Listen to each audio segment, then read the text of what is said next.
이름으로 감사하며 기도하옵나이다. 아멘. 할렐루야. 3월의 첫 번째 주일 영혼의 쉼이 있는 이 예배 자리에 나온 우리 모든 성도님들에게 하나님의 평강과 회복의 은총이 함께 하시길 주님의 이름으로 축복합니다. 한국에서 15년간 기자 생활을 한 이 마이클 블린이라는 영국 기자가 있습니다. 그가 우리나라에서 15년을 살면서 경험한 것, 그리고 외국인의 입장에서 객관적인 시선으로 우리나라를 보고 분석한 것을 책으로 냈는데, 그 책의 제목이 한국인을 말한다 라는 책입니다. 한국인을 말한다. 그런데 그 책에서 우리나라를 31가지 포인트로 분석했는데요, 전체는 모두 다 이야기할 수는 없고 몇 가지만 말씀드리면, 첫 번째, 평균 IQ가 105가 넘는 유일한 나라라고 합니다. 한국인이 그만큼 똑똑합니다. 두 번째 보면 문맹률이 1% 미만인 유일한 나라래요. 이 말은 뭡니까? 그만큼 한국의 교육열이 높다라는 거죠. 교육 수준이 높다는 겁니다. 그리고 지하철 평가도 세계 1위로서 청결함과 편리함을 유지하고 그 부분에서 1위를 차지했다라고 합니다. 책을 봤더니 이 대중교통에서 이 노약자석이 있는 나라가 그렇게 세계에 많지 않습니다. 5나라밖에 없어요. 근데 그 5나라 중에 한 나라가 저희 나라라는 거죠. 근데 이렇게 분석한 것도 있지만 재밌는 분석도 있습니다. 뭐냐 하면 세계의 경제대국 일본을 발톱의 때만큼도 여기지 않는 유일한 나라.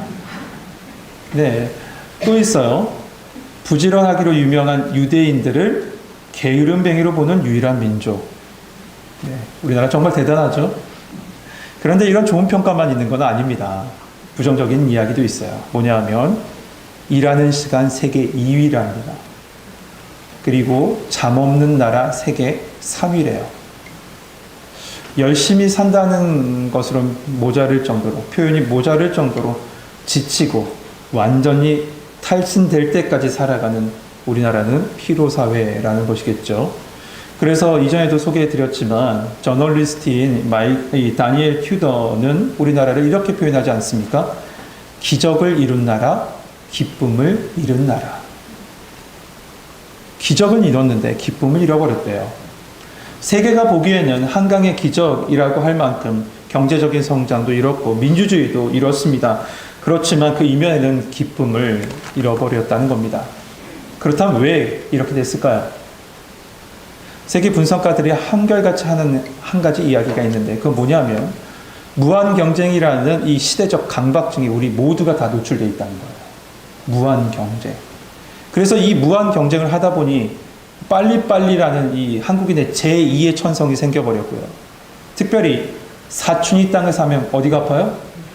배가 아프죠. 많이 아파보셨어요?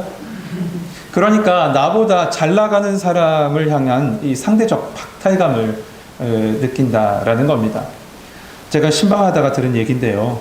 이 신도시에 사는 젊은 부부가 있는데 대기업 연구원입니다. 우리가 보기엔 꽤 괜찮은 직업이고 꽤 연봉도 많이 받습니다. 그런데 자신들이 자기를 평가하기에 이렇게 평가한대요. 우리 집이 제일 가난해. 그 지역사회 사람들과 비교하다 보니 상대적 빈곤을 느낀 겁니다. 이런 상대적 빈곤과 무한경쟁, 이런 마음이 사람들에 있다 보니 서로가 서로를 질투하고 더 많이 모아야겠다 하는 탐욕을 부리는 모습이 우리 모습 가운데 있다는 거죠. 그래서 한 에세이 보니까 우리나라가 이렇다라고 고백하는데요. 글 써 있는데 이렇습니다. 배고픔을 극복했지만 배 아픔은 극복하지 못했대요. 무슨 얘기인지 아시겠어요? 우리나라가 배고픔을 극복했는데 배 아픔은 극복하지 못했다는 거예요. 산업화를 통해서 배고픔 극복했는데 배 아픔은 극복하지 못했다는 거죠. 정말 그렇습니다. 그런데 제가 이런 책과 글과 기사들을 쭉 보다 보니 말씀 하나가 떠올랐어요. 말씀에서 본 모습이에요. 어디냐면 창세기 3장 4장에 나온 아담이 죄를 짓고 난 직후의 모습입니다. 첫째로 무한한 수고를 통해서 우리는 양식을 얻을 수밖에 없습니다. 그리고 그것 또한 만족함이 없어서 더 크게 얻으려고 땀과 수고를 다 쏟아내고 땀을 흘리는 수고를 해야만 얻을 수 있는 상황에 놓여준 거예요. 두 번째, 상대적 질투심이 생겼어요. 가인은 동생 아벨의 제사만 하나님께서 흡양하시는 그 모습을 보고 어떻게 했습니까? 분을 냈습니다. 아니 왜 내 제사는 안 받으시고 하나님은 제 동생인 아벨의 제사만 받으실까? 상대적 박탈감을 느꼈고 비교의식과 미움과 질투로 이어지다가 결국 어떻게 돼요? 살인을 저질러요. 여러분, 그런데 이 모습이 바로 지금 우리가 겪고 있는 모습이라는 거죠.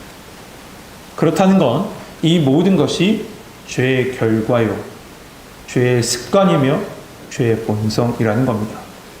그렇다면 이 모든 것이 죄의 습관과 죄의 결과로부터 비롯됐다면 결국 이것은 우리는 스스로 해결할 수 없다는 결론을 내릴 수밖에 없어요. 하나님이 해주셔야 돼요.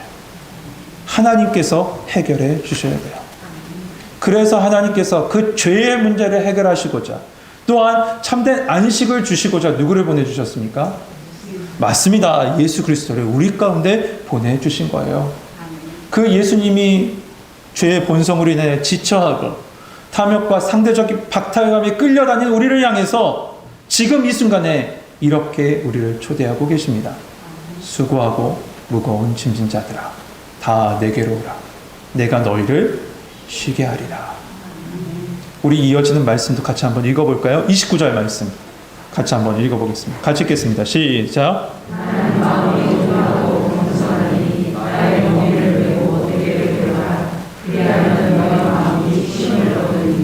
아멘. 성도 여러분, 얼마나 위로가 되는 말씀입니까? 얼마나 아름다운 초대입니까?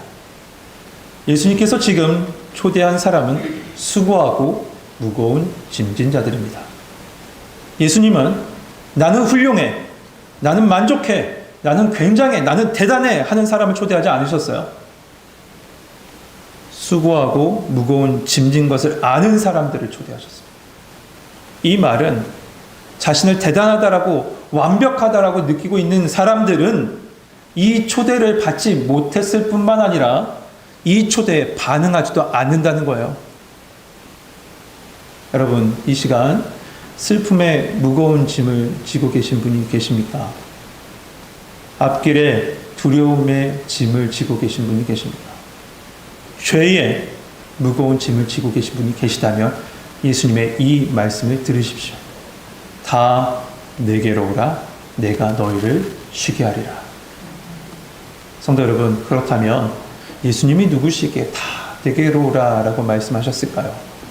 우리는 앞선 본문인 25절에서부터 27절에 나온 예수님의 기도를 통해서 예수님이 누구신지를 알 수 있습니다. 예수님은 누구십니까? 첫 번째로 예수님은 천지의 주제이신 하나님의 아들이십니다. 천지의 주제라는 말은 뭐냐? 하나님은 창조주가 되시고 그 창조주로서 모든 피조물에 대한 주권을 가지고 계신 분이 우리 하나님이시라는 거예요. 그런데 여러분, 그 창조주께서 우리를 만세전부터 택정하여 주셨고 우리를 지으셨습니다. 그렇다면 그 창조주께서 우리의 삶을 책임지신다는 것이고 우리의 삶을 이끄신다는 거예요. 두 번째로 예수님은 하나님이시며 하나님의 모든 권세를 가지신 분이라고 했습니다. 우리 27절 말씀 같이 한번 읽어볼까요? 같이 읽겠습니다. 시작. 내 아버지께서 모든 것을 내게 주셨으니 아버지 외에는 아들을 하는 자가 없고 아들과 또 아들의 소원대로 계시를 하는 자가 외에는 아버지를 하는 자가 없느니라. 아멘. 예수 그리스도는 하나님의 모든 것을 가지신 분입니다. 그렇습니다. 지금 온 세상의 창조주시고 온 세상의 주권자 되시며 또한 하나님의 모든 권세를 가지신, 아니 하나님이신 그 예수님이 다 내게로 오라 우리를 초대하고 계신 겁니다. 그런데 여기에는 그 어떤 조건도 없습니다. 우리가 과거에 어땠든지 지금 내 삶이 어땠든지 상관없이 주님은 다 내게로 오라 이 순간에 초청하고 계세요. 내일이 아니에요. 지금입니다. 제가 우리 교회 부목사로 있을 때요, 이 안동에 장례가 있어서 혼자 내려가게 됐습니다. 무슨 일이 있었는지 모르겠는데 아마 세 가족이었던 것 같아요. 등록한 지 얼마 안 됐는데 장례가 나서 혼자 차를 끌고 안동에 내려갔습니다. 조문하고 올라오는데요, 라디오에 이 긴급 뉴스가 나오는 겁니다. 어떤 뉴스냐면 김정일이 죽었다는 소식이에요. 제가 그때 그 기억이 있습니다. 정확하게. 제가 고등학교 때도 김일성이 죽었다는 소식을 듣고 충격을 받았거든요. 근데 이때도 충격을 받았어요. 무소불위의 권력을 가지고 100년 만년 살 줄 알았는데 그 또한 죽음을 맞이한 거죠. 히브리서 말씀처럼 한 번 죽는 것은 정해진 것이다 라고 했습니다. 다만 그때와 시는 우리는 알지 못합니다. 우리의 마지막은 그 누구도 아무도 모릅니다. 그러므로 누군들 나에게 내일이 있다고 장담할 수 있겠습니다. 그러니까 지금 이 특별한 초청에 지금 응답하셔야 돼요. 여러분 오늘 이 예배 가운데 그 초청에 응답하는 예배 되기를 소망합니다. 아멘. 세상 종교는 쉼을 줄 테니까 일단 나에게 오라라고 해요. 그리고 이것저것 해라 라고 하면서 도리어 무거운 짐을 딱 등에 짊어지게 하고 보내버립니다. 예수님 당시 유대인들과 율법학자들이 다 그랬어요. 죄의 짐을 해결하고 싶은 그 사람들에게 도리어 율법의 짐을 그들을 위해 올려놨습니다. 그런 상황을 아시는 우리 예수님은 그 사람들을 향해서 말씀하시는 거죠. 수고하고 무거운 짐진 자들아. 그리고 그 예수님이 그 율법의 행위에 앞서서 먼저 은혜를 선포하세요. 내게 오기만 하면 돼. 내게 와라. 그러면 내가 너에게 쉼을 줄 것이다 말씀해 주시죠. 은혜로 그 무거운 짐을 벗게 하시고 은혜로 그 쉼을 주신다는 겁니다. 여러분 사람은 하나님과 함께할 때 평안을 누리도록 창조받았어요. 그러나 우리 죄악이 우리와 하나님 사이를 갈라놓음으로 말미암아 평안을 우리는 잃어버리게 됐고 평안을 갈구하게 됐고 평안을 찾아 헤매게 되었습니다. 그런데 이런 인간의 아픔을 아시는 우리 예수님, 그래 너희들 하나님께 나아가 하나님께 쫓아가 라고 하지 않으시고요. 예수님 말씀하시죠. 내게 와라. 내게 와라. 왜입니까? 바로 예수님이 하나님 되시고 하나님께 나아가는 유일한 길 되시기 때문에 그렇습니다. 아멘. 어떠한 조건이 없어요. 예수님께 오기만 하면 돼요. 예수님께 가기만 하면 돼요. 어느 기업의 회장을 만나려면 아마 먼저 홍보실에 연락하고 홍보실은 또 비서실에 연락하고 비서실에서 허락을 받아야만 만날 수 있죠. 그렇게 해도 아마 만나기 어려울 겁니다. 제가 삼성의 회장을 만난다고 홍보실에 메일 쓴다고 저를 만나게 해줄까요? 혹시 모르죠. 청업교회 담임 목사라고 만나줄지. 네. 그런데 예수님은 그런 어떤 조건을 말씀하지 않으세요. 오기만 하래요. 그러면 쉼을 주신대요. 여기서 말씀하는 쉼이란 두 가지입니다. 하나는 현세적인 쉼이에요. 지금의 쉼이에요. 또 다른 하나 두 번째는 바로 종말적인 쉼입니다. 저 천국에서 누릴 영원한 쉼을 예수님께 나아가기만 하면 주신대요. 그런데 여러분 이 쉼은 예수님을 믿으면 우리의 인생 가운데 수고와 짐이 싹 사라질 것이다 라는 쉼이 아닙니다. 많은 사람들이 이 부분을 오해해요. 그것이 아니라 예수님께서 약속하신 쉼은 주님 안에서 누리는 쉼이에요. 아무리 폭풍이 치더라도 어미새 품 안에 있는 새끼 평안함, 그 평안함을 주신다는 거죠. 그러므로 우리는 예수님께 나아가야 합니다. 그렇다면 여러분, 우리는 이렇게 생각할 수 있어요. 죄인인 우리가 어떻게 그 고귀하신 그 하나님께 나아갈 수 있을까? 구약 성경에 보면 죄인된 인간이 하나님 앞에 나가면 다 죽었잖아요. 그런데 어떻게 우리가 이 죄인된 우리가 하나님께 나아갈 수 있을까요?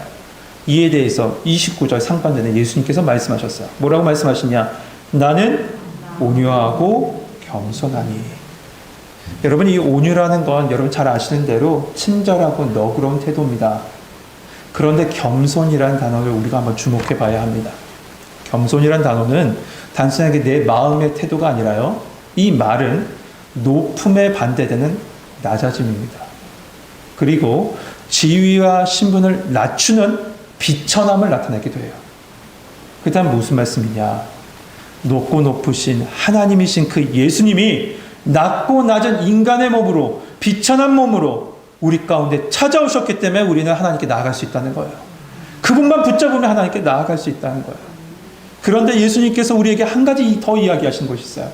뭐냐 하면 나의 멍에를 메고 배우라 라고 하세요. 나의 멍에를 메고 배우라고요. 여러분, 우리는 멍에를 벗고자 예수님께 나오지 않았습니까? 그런데 예수님께서 뭐라고 하십니까? 멍에를 메라 하세요. 나의 멍에를 메라 하세요. 이 말씀이 무슨 뜻일까요? 멍에는 여러분 잘 아시는 대로 보통 소 2마리가 함께 맵니다. 그러므로 나의 멍에를 메라 라고 하신 건 이 말씀이죠. 너 혼자 너의 짐 지게 하지 않을 것이다. 내가 함께 갈 거야. 그런데 기억해라. 그것도 너의 모든 것 내가 다 감당하리라. 같이 가기만 하면 돼. 한 아이가 아빠와 공원에 이 산책하러 나갔습니다. 아빠와 함께 나가니 아이가 너무나도 좋죠. 이 좋은 아이는, 아이들이 그렇잖아요. 아빠 앞에 막 먼저 뛰어가면서 아빠에게 얘기해요. 아빠 따라와봐. 막 얘기해요. 그런데 그 앞에요. 아이가 뛰어가는 그 앞에 주인과 산책 나온 커다란 개 한 마리가 이렇게 오고 있는 거예요. 그 개와 마주친 거죠, 눈이. 근데 이 아이는 개를 무서워해요. 그렇다면 이 아이는 어떻게 했을까요? 재빨리 아빠한테 돌아오죠. 그리고 아빠 손을 붙잡고 아빠 뒤에 숨으면서 아빠의 기대에 있어요. 그런데 여러분, 개는 여전히 그에게 다가와요. 자신을 향해 다가와요. 하지만 아이는 어떨까요? 더 이상 떨지 않습니다. 왜입니까? 아빠와 함께하기 때문에요. 예수님이 나의 멍에를 메고 배우라 라는 건 네가 어떠한 어려움이 있더라도 내가 너와 함께할 거야. 내 안에만 있으면 너에게 참된 평안이 있을 거다. 이것을 깨닫고 넌 나에게 기대라. 그 뜻이에요. 예수님께서도 직접 말씀하셨죠. 평안을 너에게 끼치노니 나의 평안을 너에게 주노라. 내가 주는 것은 세상이 주는 것 같지 아니하리라. 너는 마음에 근심하지도 말고 두려워하지도 말라. 예수님 안에 참된 평안이 있는 줄 믿습니다. 그래서 29절 하반절에 쉼을 얻으리니 라고 말씀하신 거예요. 근데 이 얻으리니라는, 쉼을 얻으리라는 이 말의 원뜻은 무슨 뜻이냐면 찾아낼 것이다 라는 뜻이에요. 찾아낸대요. 너희가 쉼을 찾아낼 것이다 라는 거예요. 세상 사람들이 얼마나 여러분 쉼을 찾기 위해서, 평안을 찾기 위해서 헤매다닙니까? 산과 바다에 틀어박혀서 그곳에서 자연인으로 살아가면서 쉼을 얻으려고 하잖아요. 평안을 얻으려고 하잖아요. 어떤 이들은 고행하고 수행하면서 쉼과 평안을 얻으려고 하죠. 또한 세상도요, 쉼을 준다고 유혹하는 것들이 참 많이 있어요. 술도 그렇고요, 마약도 그렇고요, 그리고 호색함도 그렇습니다. 제가 예전에 이 동대문구 전농동에 있는 교회에서 전임 전도사를 했습니다. 근데 주일이면 제가 그때 이 차가 없었기 때문에 대중교통을 위해서 교회를 갔는데 하남시에서 이 장안평에 딱 와서요. 장안평에서 버스를 갈아타고 전농동으로 가야 했습니다. 근데 일부 예배 시간에 맞추려면 장안평에 한 6시경에는 도착해야 돼요. 그리고 거기서 버스를 갈아타야 돼요. 그런데 그 시간에 그곳에 딱 지나가면요. 누님들이 저를 그렇게 잡더니 쉬고 가세요라고 얘기해요. 네, 무슨 얘기인지 아시죠? 근데 저는 지나가면서 생각했습니다. 아, 저렇게 피곤한 얼굴을 하면서 도대체 뭘 쉬라는 거지? 라는 생각을 했어요. 여러분, 세상은 쉼을 준다고 하는 것들이 참 많아요. 근데 결국 발견하죠. 세상 속에 발견하는 것은 결국 세상 속에서는 쉼을 찾을 수 없구나. 그것을 발견하게 됩니다. 그것을 통해서 우리에게는 참된 쉼이 주어지지 않습니다. 그러나 예수님은 말씀하십니다. 내가 다 내 짐을 져줄 테니 나와 함께 가자. 그토록 찾자 헤매던 참된 쉼을 우리에게 주신다라고 말씀하세요. 그래서 예수님께서 30절에 이렇게 말씀하시는 거죠. 30절 같이 한번 읽어봅시다. 30절 같이 읽겠습니다. 시작. 아멘. 여러분 30절 말씀 읽으셨죠? 이는 내 멍에는 쉽고 내 짐은 가벼움이라. 그런데 성도 여러분, 정말 예수님을 믿는 삶이 정말 쉬우세요? 정말 가벼우신가요? 쉽지도 결코 가볍지도 않게 느껴지시죠?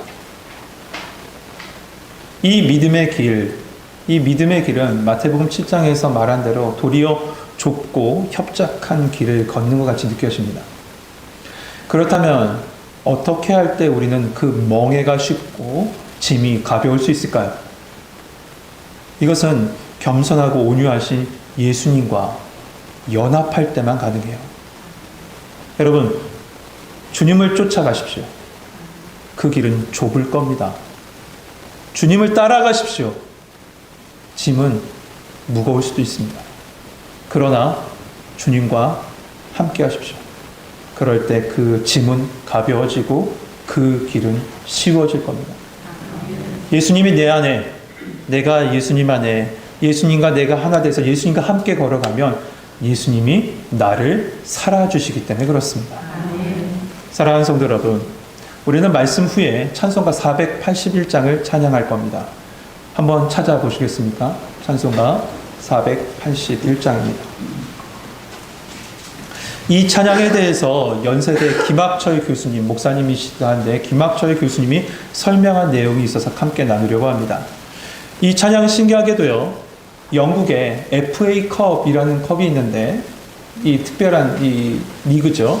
FA컵이라는 그 축구의 결승전에 꼭 모든 그 자리에 모인 관중들과 모든 선수들이 함께 부르는 찬송가라고 얘기해요. 그리고 예전에 런던 올림픽이 있었죠. 그때도 모든 회중과 함께 이 찬양을 불렀습니다. 또한 네덜란드 공항에서 터키 에어라인이 이 항공기가 사고가 났을 때도 그 자리에서 불려졌던 찬양이고요. 심지어 힌두교 국가인 인도에 가면 공화국의 날이라는 날이 있는데 그 날에도 불려지고 연주되어진대요. 인도가 어느 나라예요? 힌두교 국가잖아요. 그런데 이 2020년에 인도 국방부가 돌연 공화국 날 행사 때 이 찬양을 연주하는 것을 금지시켰습니다. 그 이유가 있죠. 왜냐하면 식민지 국가였잖아요. 영국의 그 나라가 식민지 국가였던 영국에 그것도 종교가 완전히 다른 찬송가를, 기독교의 찬송가를 부르는 것이 맞지 않다고 해서, 연주하는 것이 맞지 않다고 해서 금지시켰어요. 그런데 인도 국민들이 원해서 그 다음해인 2021년에 다시 연주되기 시작했대요. 그런데 이 찬양이요, 여러분, 축구 경기의 결승전에서나 혹은 인도의 공화국의 날이라는 축제 때 부를 만큼 신나지 않습니다. 도리어 장엄합니다. 이 찬양시도 보면 성공의 목사님께서 세상을 떠나기 전에 딸에게 남긴 시입니다. 그럼에도 불구하고 세계 곳곳에 불려졌다는 사실은 이 시 속에 깊은 메시지가 있기 때문이죠. 우리 번역으로는 이렇게 시작합니다. 때 저물어 날이 이미 어두니. 그런데 여러분, 이 원어 가사를 그대로 해석하면 이렇습니다. 제가 잠시 읽어드리죠. 주님, 제 옆에 계셔주세요. 황혼이 빨리 저뭅니다. 어둠이 깊어지니 주님, 제 옆에 계셔주세요. 돕는 사람들 쓰러지고 위로하는 사람들 지쳐버립니다. 힘없는 사람을 도우시는 주님, 제 옆에 계셔주세요. 성도 여러분, 오늘 말씀은 내가 너의 곁에 있으마 나에게 오라, 우리를 초대하십니다. 우리는 스스로 수고의 짐, 무거운 짐을 다 해결할 수 없습니다. 그래서 우리는 예수님이 필요합니다. 슬플 때나 기쁠 때나 말이죠. 여러분, 이것을 깨달으시고 세상이 줄 수 없는 참된 쉼을 주시는 주님께, 그 주님의 초청에 응답하시는 우리 성도님 되시길 주님의 이름으로 축복합니다. 기도하겠습니다. 주님, 우리는 주님이 필요합니다. 주님, 제 옆에 계셔 주시옵소서. 아버지 하나님, 수고의 짐과 무거운 짐으로 힘들어하는 저희들의 모습을 아시기에 우리를 그 평안 가운데로 초청하신 줄 믿습니다.